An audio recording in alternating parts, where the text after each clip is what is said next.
Bem, Stop Cloud Bridges. Como eu disse, meu nome é Eduardo Nedes, sou Regional Sales Manager da CrowdStrike para a Iberian, tenho foco no mercado português. E uma das coisas que nós dizemos sempre é que os clientes não têm um problema de malware, os problemas têm um problema com os adversários. E aquilo que nós tentamos exaustivamente proteger os nossos clientes é contra os adversários que os tentam constantemente atacar, seja na cloud, seja on-prem, através das soluções nos desktops, nos servidores, máquinas virtuais, containers, todos esses workloads que os clientes dispõem, que são pontos de entrada para que estes atacantes os consigam atacar. Se olharmos um pouco para o que se está a passar, os adversários que tradicionalmente atacavam os ambientes on-prem passaram rapidamente a tentar explorar as iniciativas que os nossos clientes usavam na cloud e a tentar usar essas novas plataformas para daí desencadear os seus ataques. Existe um conjunto de artefactos, neste caso, diferentes tipos de clouds, diferentes workloads que os clientes utilizam nas clouds, diferentes serviços que os clientes estão usando na cloud, e por isso começa a ser cada vez mais difícil para os clientes conseguir gerir a complexidade de uma mudança ou de uma utilização da cloud pública trouxe para o total ambiente do cliente. E se vimos o aumento, existe a CrowdStrike publica todos os anos o Global Threat Report, e se olharmos para os números que foram apresentados nesse report, 95% de aumento em exploração de ambientes cloud, desde 2001 para 2002, e um aumento significativo, quase 300%, de threat actors que passaram a estar focados também na cloud, em vez de estarem só nos ataques tradicionais de malware que vinham a desenvolver. O que acontece também, e se antes tínhamos um ambiente mais estático, baseado em desktops, servers, laptops, e que era mais facilmente contido dentro das organizações, à medida que os clientes foram adotando estas novas tecnologias e todas estas iniciativas da Digital Transformation, passámos a ter ambientes muito mais dinâmicos e muito mais abrangentes. Portanto, a superfície de ataque nos clientes cresceu exponencialmente. Agora já não temos um data center com um conjunto de servidores e os desktops e laptops que os utilizadores utilizavam. Agora passamos a ter, para além disso, passamos a ter máquinas virtuais que correm nos diferentes cloud providers, containers e soluções baseadas em containers que correm também na cloud, on-prem, soluções para IoT, novos dispositivos, bring your own device, sejam mobiles, tablets, telemóveis ou mesmo portáteis que passaram a pertencer às pessoas que trabalham para as organizações e não à própria organização. Portanto, tudo isso fez aumentar bastante a superfície de ataque e, portanto, não é estranho no mesmo report se diga que 62% das organizações viram e vão ver a superfície de ataque a crescer nos próximos 2 anos. Também no Global Threat Report, se olharmos, houve aqui 2 números que eu já disse, mas vou focar-me num número aqui importante, 79 minutos, é o breakout time. Breakout time significa, depois de um atacante conseguir penetrar e entrar dentro da organização, quanto tempo é que demora a mover-se lateralmente. Este tempo tem vindo a baixar, já foi 94 minutos, já passou para 80 e qualquer coisa, agora estamos nos 79 minutos, sendo que cerca de 1/3 desses ataques já está abaixo de 30 minutos. E, para dar um exemplo concreto, Scatter Spider foi um ataque que surgiu há uns meses, que utiliza a cloud e on-prem para desenvolver o seu ataque, tem um breakout time de 7 minutos. Portanto, extremamente rápido, desde que conseguem entrar até que se começam a mover lateralmente. Também vemos que os adversários, como eu disse há pouco, estão a crescer, 95%, este número já estava no slide anterior, mas na realidade, se olharmos, começam a ser também bastante cloud agnostic. Portanto, e isto acaba por significar que passam a ter um conhecimento mais abrangente de tudo o que se está a passar nos ambientes cloud que os clientes estão a desenvolver. Portanto, havia uma tendência de Cloud Specific, Container Specific, depois houve outra de Cloud Conscious e vimos que todos esses indicadores estão a aumentar, mas aquele que aumentou exponencialmente foi o Cloud Agnostic. Portanto, isso é também uma das características que podemos observar, e isto foi observado por toda a equipa da CrowdStrike, que faz Incidence Response, e portanto este resultado não está no tal Threat Report que eu falei há pouco, mas é os professional servers da CrowdStrike que, ao fazerem Incidence Response, vão coletando esta informação. Aqui temos que fazer uma ressalva, porque isto são dados estatísticos. Evidentemente que a AWS tem mais incidentes porque tem uma taxa, uma penetração do mercado muito superior aos outros players. E por isso, evidentemente, aparece aqui neste gráfico com isto. Mas podemos rapidamente ver que não é exclusivo de um cloud provider, todos os cloud providers começam a ter incidentes significativos nesta área. Eu, aliás, nem preciso de olhar para este slide, basta estarmos atentos às notícias e vemos praticamente diariamente incidentes e relatórios sobre acontecimentos que aconteceram nos ambientes cloud. Fazer aqui um kudos à AWS, porque também o slide anterior ou mostrou-se que a AWS era o que tinha mais ataques, mas na realidade a AWS também é aquele que tem tomado algumas iniciativas para evitar este tipo de problemas. Este é um problema típico, que alguém deixou uma credencial no GitHub e rapidamente a AWS descobriu essa situação e imediatamente alertou o cliente desse acontecimento. Isto é ótimo do ponto de vista prático. Alguém cometeu um erro, foi detectado. O problema é que o tempo que demorou para a AWS detectar esse acontecimento, os atacantes também têm o mesmo tempo e também conseguem descobrir isso praticamente tão rapidamente.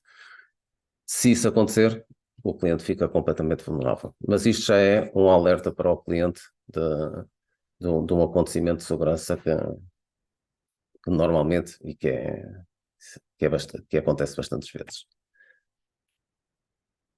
Um outro cenário, cryptojacking, é um acontecimento em que um atacante utiliza rapidamente um script para fazer deployment de um conjunto de instâncias, e se olharmos para o acontecimento, 25 instâncias de 16 XLARs, custam $14. Se olharmos para o custo que isto acarreta em horas, em 8 horas são $8.600. E na realidade, se olharmos, o atacante só precisa de conseguir executar um comando, uma linha, para conseguir desenvolver este ataque. Portanto, depois de ter apanhado as credenciais, por um método, pode ser aquele que mostrei no slide anterior, porque alguém involuntariamente publicou umas credenciais num GitHub, não fechar qualquer configuração. A partir daí, obtendo essas credenciais, usando uma linha de comando, eu passo a ter uma despesa de $8.600 por cada 24 horas e o atacante está a usar a nossa plataforma cloud para desenvolver o seu ataque.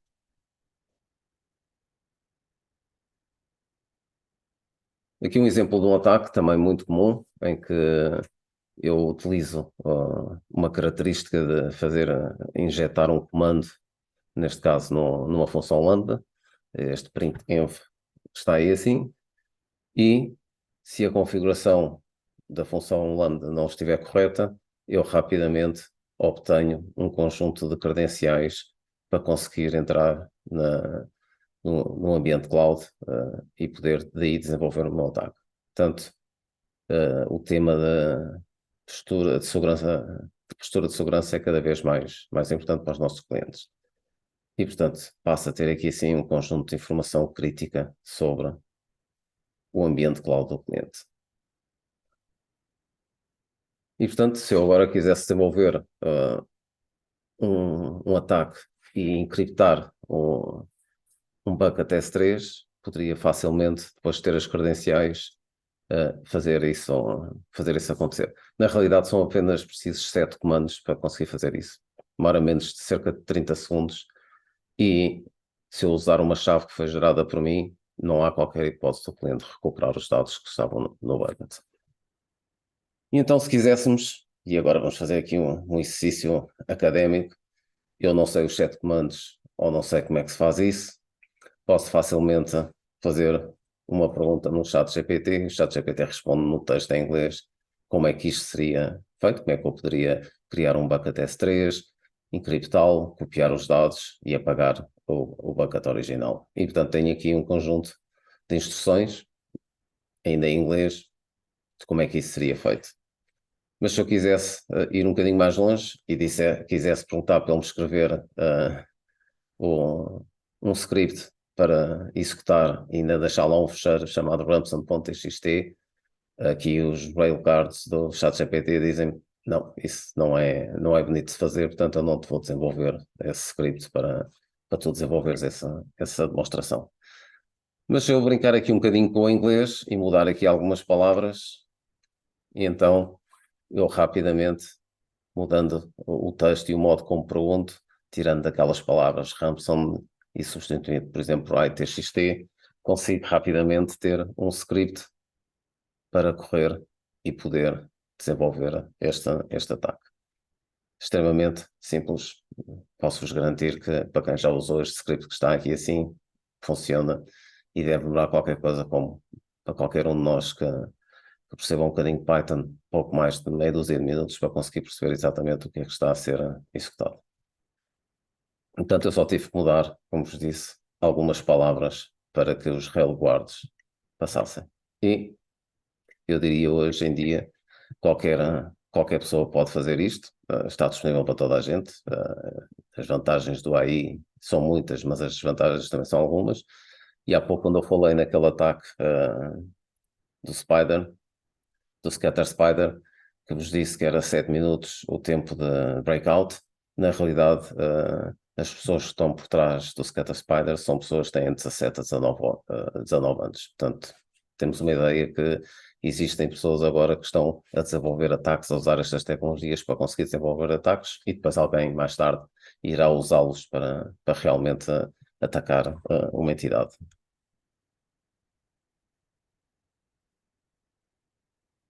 Normalmente, em termos de initial access em ambientes cloud, ainda continua a ser aquilo que era antigamente on-prem, portanto começa realmente por haver um conjunto de exploits na componente de aplicações web, isso ainda vale praticamente por 45% do initial access. Temos depois valid account com 19%, portanto são configurações que estão mal feitas e que permitem que os atacantes consigam obter as credenciais ou credenciais que foram expostas em repositórios de código. São tudo situações que acontecem e que são responsáveis por um conjunto significativo de ataques, eu diria, a rondar os 70% dos ataques vêm por essa área. E depois existe sempre os ataques de phishing, que continuam a existir, representam neste caso cerca de 7%, mas temos aqui uma visão para onde é que normalmente o initial access continua a existir. Se olharmos, temos, como eu disse, toda a componente de Cloud Identity Misconfiguration, responsável por um conjunto de ataques. Aqui temos um conjunto de exemplos, optei por pôr alguns já com um ano e tal para não ferir susceptibilidades, mas temos aqui exemplos de diferentes plataformas, Kubernetes, vemos a Azure, existe aqui a AWS, não interessa qual é o cloud provider, quando o problema está em problemas de identidade e de configuração, os ataques podem surgir em qualquer um destes ambientes. Outra componente, na componente de Development e Supply Chain, mais um conjunto de ataques, e na componente Runtime, que é exatamente na componente em que as coisas já estão a ocorrer e, portanto, passamos a ter um conjunto de Zero Days e CVEs que podem ser exploradas, que estão ativas na nossa plataforma, que é preciso mitigar.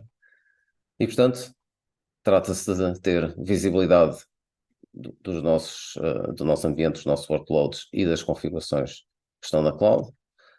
Poder fazer shift left em toda a minha equipa de desenvolvimento e começar a introduzir segurança logo no início.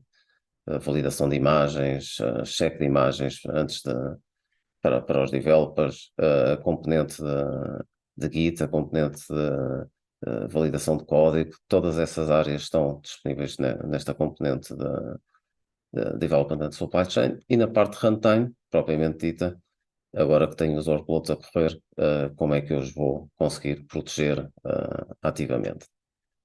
E, portanto, para proteger os nossos clientes na cloud, temos que ter estas três componentes. Visibilidade, toda a componente Shift Left na área de desenvolvimento e supply chain, e depois na área de runtime, todos os ataques ou todas as ameaças que possam surgir de CVEs que existam nas componentes que estão a ser executadas. Outra maneira de olhar para este exercício, temos uma componente com agentes. O agente é o mesmo agente que temos para toda a plataforma TDR que existe atualmente na CrowdStrike. E temos componentes sem agentes que fazem toda a área de Posture Security Management. É que nessas situações não é necessário qualquer agente a correr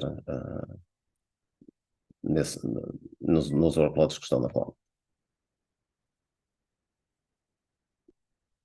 Deixei isto para o fim porque foi uma aquisição que a CrowdStrike fez recentemente.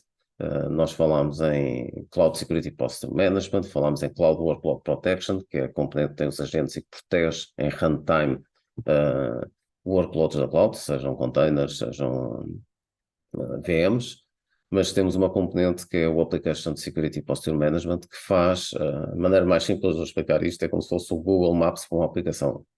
Portanto, faz reverse engineering das aplicações em runtime e descobre vulnerabilidades dessas aplicações em execução nos ambientes. E, portanto, eu posso rapidamente descobrir coisas tão simples como, por exemplo, APIs que possam estar a ser chamadas e que estão expostas para o exterior que não têm autenticação, por exemplo. Posso descobrir configurações que foram feitas ao nível aplicacional que permitem que uma aplicação possa estar a aceder a uma base de dados que não devia estar a aceder e que a informação esteja a ser violada em termos de GDPR, por exemplo.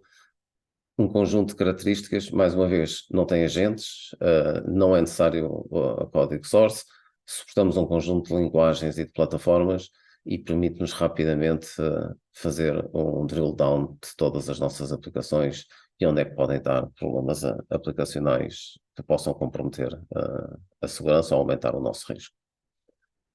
E, portanto, em termos da plataforma que nós entregamos, temos toda a área de Detection and Response, portanto, toda a parte de Agent Base que permite detectar ataques que possam estar a ser desenvolvidos contra os workloads que estão nas clouds, em qualquer cloud, em qualquer tipo de workload que esteja a ser executado. Temos a componente de Posture Management que permite ter rapidamente a visão de como é que estão as minhas configurações. Se compararmos isto com uma casa, o Cloud Security Posture é garantir que a casa foi bem construída, que as paredes estão bem construídas, que é uma casa sólida. Portanto, isto seria o Posture Management. A parte de identidade e entitlement era quem é que consegue entrar na casa e, portanto, eu ter essa visibilidade de quem é que entrou na casa. Portanto, eu já vi que tenho uma casa segura, as paredes são robustas, está tudo bem, mas agora quero saber quem é que entra na casa, e isso é Identity Management. E depois a área de Detect and Response, o que vai dizer é, agora que alguém entrou na casa, como é que está a usar as nossas aplicações e se está a desenvolver algum ataque ou não. É uma analogia só para entendermos os diferentes pilares. E depois desenvolvemos um conjunto de serviços.